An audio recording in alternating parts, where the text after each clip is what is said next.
Hello बच्चों, आप सभी का स्वागत है हमारे इस वीडियो सीरीज में। तो आज के क्लास में हम लोग बात करने वाले हैं क्लास 10th का फिजिक्स का ऑब्जेक्टिव का। ये पार्ट 2 का सेशन रहने वाला है। तो उम्मीद करते हैं कि आपको पहले का जो सेशन आ चुका है पार्ट 1 वो पसंद आया होगा। हमने उसमें देखा था कि एक ऑब्जेक्टिव से हमने 30 से 40% चैप्टर का जो प्रकाश का परावर्तन का टॉपिक है उसे हमने खत्म कर दिया था। आज पार्ट 2 रहने वाला है। इससे भी हम लोग 4 से 5 ऑब्जेक्टिव को देखेंगे और उसके थ्रू जो हमें पॉइंट पकड़ में आएगा उस पॉइंट को हम लोग आज की क्लास में कंप्लीट करने वाले हैं।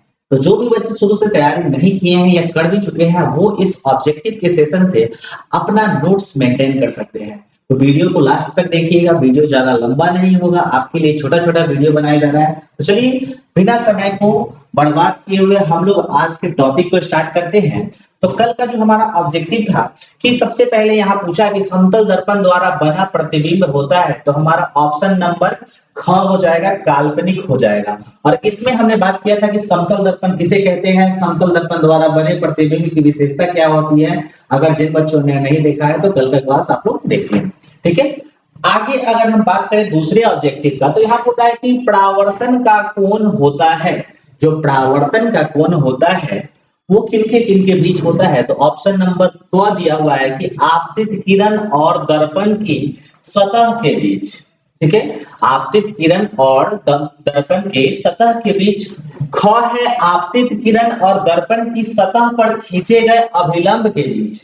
इसके अलावा ऑप्शन नंबर ग है परावर्तित किरण और दर्पण की सतह के बीच के कोण। और घ नंबर है परावर्तित किरण और दर्पण की सतह पर खींचे गए अभिलंब के बीच। तो हम लोग जानते हैं कि प्रकाश का जब परावर्तन होता है तो वहां पे इस सतह पर पड़ने वाली किरण को आपतित किरण और यहाँ से रिटर्न जाने वाली किरण को परावर्तित किरण कहते हैं। और यहाँ क्वेश्चन है कि परावर्तन का कोण, तो इस बिंदु पे हम अभिलंब खींचते हैं तो यहाँ पे परावर्तन का कोण बनता है। परावर्तन का कोण जो है ये अभिलंब और परावर्तित किरण के बीच में बनता है। तो यहाँ हमें परावर्तित किरण और दर्पण की सतह के बीच नहीं, परावर्तित किरण और दर्पण की सतह पर खींचे गए अभिलंब के बीच का कोण जो होता है वही होता है परावर्तन कोण, यानी कि कोण आर। तो ऑप्शन नंबर ख इसका सही जवाब हो जाएगा, ठीक है। अब यहां से हम कुछ पॉइंट को पकड़ सकते हैं, जैसे कि जिन बच्चों ने अगर कल का क्लास नहीं देखा है तो यहां से हम परावर्तन, प्रकाश का परावर्तन किसे कहते हैं उस पॉइंट को पकड़ सकते हैं। तो यहाँ पे जिन लोगों ने कल का क्लास नहीं देखा है यहां से आप पहला पॉइंट तो पकड़ोगे प्रकाश का परावर्तन। प्रकाश का परावर्तन, ठीक है। प्रकाश का परावर्तन क्या होता है, उसके बाद परावर्तन से संबंधित, परावर्तन से संबंधित विभिन्न पद, संबंधित विभिन्न पद, ठीक है। अब ये परावर्तन से संबंधित विभिन्न पद क्या होता है तो इसे ध्यान से आप देखना। परावर्तन से संबंधित विभिन्न पद क्या होता है, मान लो कि कोई सतह है यहाँ पे और इस सतह को हम लोग जहां से प्रकाश का परावर्तन होगा उस सतह को कहते हैं परावर्तक सतह। क्या कहते हैं, तो परावर्तक सतह, ठीक है। अब इस परावर्तक सतह पे अगर मान लो कि हम किसी प्रकाश की किरण को अगर यहाँ भेजते हैं तो प्रकाश के परावर्तक सतह से जो ये किरण आ रही है यहाँ पे किसी बिंदु स्रोत से, इस किरण को कहते हैं, नाम देते हैं आपतित किरण। कौन सी किरण, आपतित किरण, ठीक है। इसके बाद ये जो आपतित किरण है इस परावर्तक सतह के इस बिंदु पे, हम इसे काले रंग से दिखा देते हैं, इस बिंदु पे आके टकरा रही है। इस बिंदु का नाम हम लोग लिखते हैं, क्या नाम लिखते हैं इसका, तो आपतन बिंदु। कौन सा बिंदु, आपतन बिंदु, आपतन बिंदु, ठीक है। इसके बाद जो हमारी प्रकाश की जो किरण है वो क्या होगी, यहां से फिर टकराकर रिटर्न जाएगी, ठीक है। रिटर्न जाने वाली जो ये किरण है उसको बोलते हैं परावर्तित किरण, परावर्तित किरण, ठीक है, परावर्तित किरण। उसके बाद हम क्या करते हैं, ये जो आपतन बिंदु है इस पर हम लोग एक लंब खींच देते हैं। इस आपतन बिंदु पे एक लंब खींच देते हैं, इस लंब को बोलते हैं अभिलंब। क्या बोलते हैं, तो हम इसे बोलेंगे अभिलंब, ठीक है, अभिलंब। अब यहाँ हम देख रहे हैं कि हमारा दो जगह कोण बन रहा है, एक कोण इधर बन रहा है और एक कोण इधर बन रहा है, ठीक है। तो ये जो कोण बन रहा है आपतित किरण और अभिलंब के बीच, आपतित किरण और अभिलंब के बीच, यानी कि आपतित किरण और अभिलंब के बीच में जो कोण बनता है उसे बोलते हैं आपतन कोण। कौन सा कोण? आपतन कोण, ठीक है। आपतन कोण का डेफिनेशन अगर आपसे कोई पूछे तो आपतित किरण और अभिलंब के बीच में जो कोण बनता है उसे हम बोलते हैं आपतन कोण, और इसको सूचित करते हैं कोण आई से, ठीक है। और अभिलंब और परावर्तित किरण के बीच बनने वाला जो कोण होता है, जिसे कोण आर से सूचित करते हैं, इस कोण को कहते हैं परावर्तन, ठीक है, परावर्तन कोण।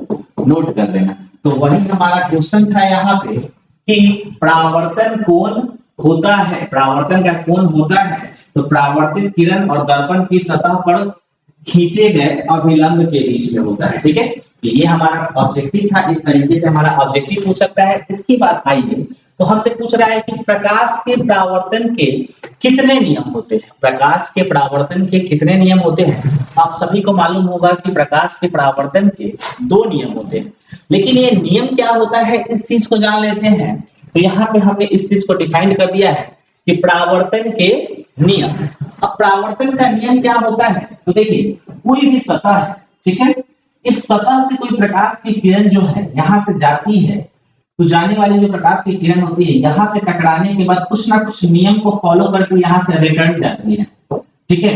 तो कुछ ना कुछ कंडीशन को फॉलो करता है यहाँ से टकरा कर जाने के लिए, उस कंडीशन को ही नियम कहा जाता है कि हाँ, ये जो प्रकाश की किरण है इस नियम के तहत इस सतह से, यानी परावर्तक सतह से टकराकर जा रही है। तो यहाँ पे लिखा हुआ है कि प्रकाश की किरण किसी सतह पर पड़कर जिन नियमों का पालन करते हुए उस सतह से परावर्तित होती है, उस सतह से परावर्तित होती है, जिन नियमों को फॉलो करते हुए, उन नियमों को परावर्तन का नियम कहते हैं। जैसे कि आप अगर विद्यालय या कोचिंग जाते हो तो कुछ ना कुछ नियम को फॉलो करते हो, वहां का ड्रेस पहनते हो, वहां टाइम पे जाते हो, छुट्टी होने पे ही आते हो, जो स्कूल में कार्य है उसको करते हो, तो तुम स्कूल के नियम को फॉलो कर रहे हो।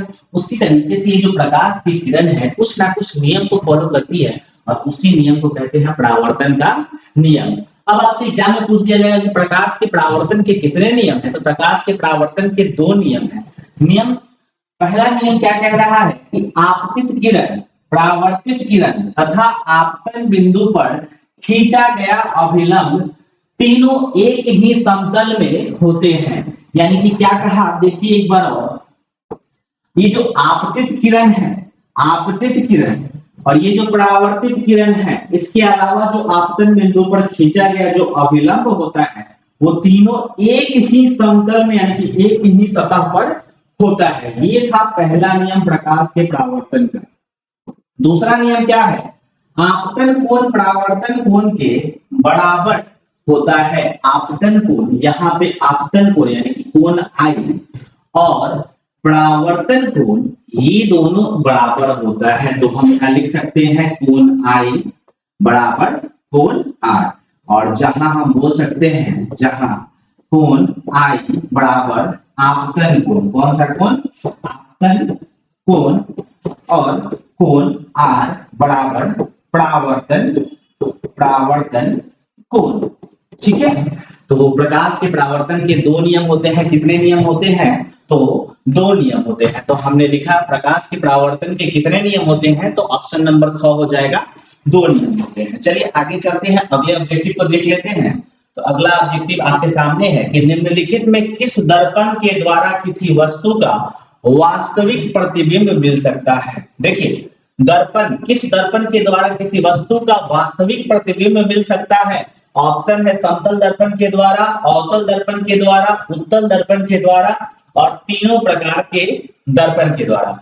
तो यहाँ हमसे बोला है वास्तविक प्रतिबिंब, और आपको मालूम होना चाहिए कि दर्पण में हमने तीन दर्पण को इंपॉर्टेंट दिया है। एक समतल दर्पण, ठीक है, एक कौन सा? तो समतल दर्पण, ठीक है, दूसरा अवतल दर्पण, अवतल दर्पण, और तीसरा उत्तल दर्पण, ठीक है। हमने एक और चीज नोट में लिखने वाला बात हमने कल की क्लास में आपको बताया था कि समतल दर्पण जो होता है इसमें आभासी प्रतिबिंब बनता है। कैसा प्रतिबिंब बनता है? तो आभासी प्रतिबिंब का निर्माण होता है। नोट कर लीजिएगा, ठीक है, नोट कर लीजिएगा, आभासी प्रतिबिंब बनता है। इसके अलावा जो अवतल दर्पण होता है इसमें वास्तविक प्रतिबिंब भी बनता है, वास्तविक के साथ साथ आभासी प्रतिबिंब, आभासी यानी कि काल्पनिक प्रतिबिंब का भी निर्माण होता है। यानी कि अवतल दर्पण में आभासी और वास्तविक दोनों प्रकार के प्रतिबिंब बनते हैं, जबकि उत्तल दर्पण में यहाँ भी आभासी प्रतिबिंब का निर्माण होता है। तो यहाँ पूछा है कि वास्तविक प्रतिबिंब मिल सकता है किसके द्वारा? तो ऑप्शन नंबर ख हो जाएगा, अवतल दर्पण के द्वारा। ये सब जो पॉइंट है एग्जाम में बच्चे जानते हुए भी मिस्टेक कर देते हैं, इसलिए इस पॉइंट को नोट करना जरूरी है। तो आप इन सारे पॉइंट को नोट कर सकते हो, ठीक है।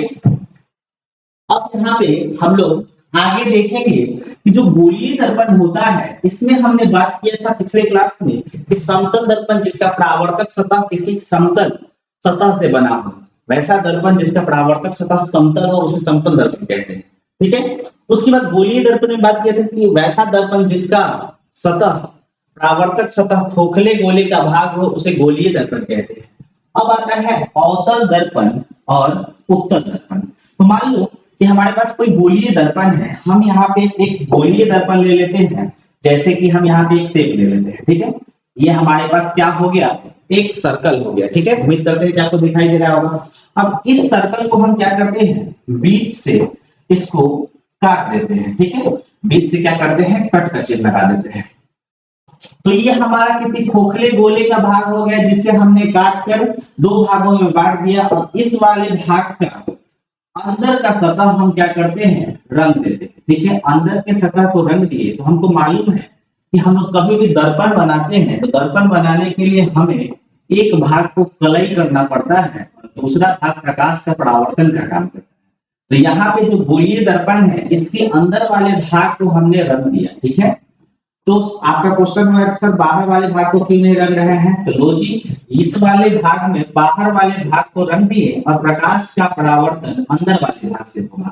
तो गोलीय दर्पण, ऐसा गोलीय दर्पण जिसका बाहरी या उभड़ा हुआ भाग रजदित या कलईदार हो और प्रकाश का परावर्तन धसे हुए भाग से हो, उस प्रकार के गोलीय दर्पण को नाम देते हैं अवतल दर्पण। कौन सा दर्पण?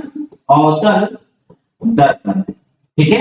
इसके अलावा ऐसा गोलीय दर्पण जिसका अंदर का भाग कलईदार हो और प्रकाश का जो परावर्तन हो उभड़े हुए भाग से हो, उस प्रकार के दर्पण को कहते हैं उत्तल दर्पण, ठीक है। इसका डेफिनेशन आप नोट कर लेना, उत्तल दर्पण और अवतल दर्पण। इसके बारे में हमने कल की क्लास में बहुत सारा पॉइंट पढ़ा था, जैसे में कि गोलीय दर्पण में हमने पढ़ा था, यहाँ पे प्रतिबिंब में पढ़ा था वास्तविक प्रतिबिंब और आभासी प्रतिबिंब। तो वास्तविक प्रतिबिंब आपको मालूम है कि अवतल दर्पण में बनता है और आभासी प्रतिबिंब क्या होता है? तो वो उत्तल दर्पण और समतल दर्पण में ही बनता है। लेकिन अवतल दर्पण में वास्तविक के साथ साथ आभासी भी बनता है। और कल की क्लास में हमने देखा था कि वास्तविक प्रतिबिंब को पर्दे पर प्राप्त किया जा सकता है और ये जो वास्तविक प्रतिबिंब होता है वस्तु की अपेक्षा हमेशा उल्टा बनता है। ये सब नोट करने वाला पॉइंट है। इसके अलावा आभासी प्रतिबिंब या उसको ही काल्पनिक प्रतिबिंब कहते हैं और ये पर्दे पर प्राप्त नहीं किया जा सकता है, पर्दे पर प्राप्त नहीं किया जा सकता है और वस्तु की अपेक्षा हमेशा सीधा बनता है।